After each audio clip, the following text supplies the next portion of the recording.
manamba manyoa ilati royalty mwana wangu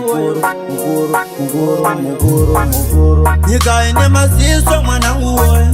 bwarira kuenda unoparara une mariva nokuchengetedza segoride ukaishaya unoraswa semarara ndinoda uzichengete andidi kuzotaura ndanyarara ndinoda uzichengete andidi kuzotaura ndanyarara ndinoda uzichengete andidi kuzotaura ndanyarara ndinoda uzichengete andidi kuzotaura ndanyarara tamba kuudzwa kazopisa jira mumasese tamba nevamwe muchandidi ndikucheme kunyangwe zvireme usabata mushonga nyatenga variko upenyu ndovanoronga andidi kuti ndizonzi ndotaurisa mwanangu woye ndanyarara chinga mwanangu woye chinga mwanangu ndanyarara ndinoda uzichengete mwanangu woye ndanyarara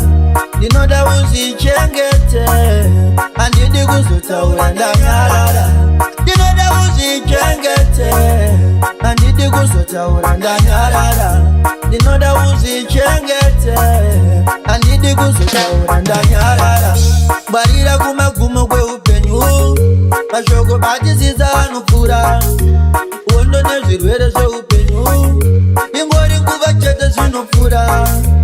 zinoire mangwara nosekerera usazokanganwa isu takakubereka mashoko ndokuudza ndiwa zvakuyambutsa ndigozopemberawo ndini ndakayarutsa ndinoda uzichengete andidi kuzotaura ndanyarara ndinoda uzichengete andidi kuzotaura ndanyarara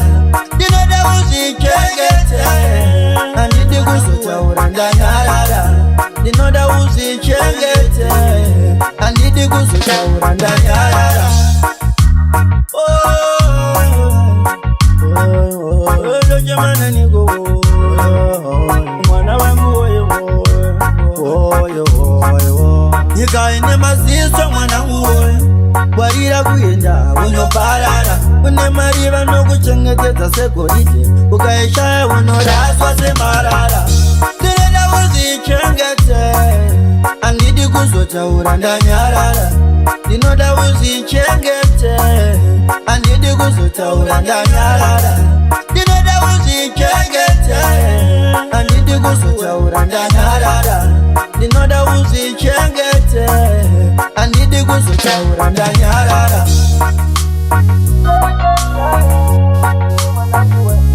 la la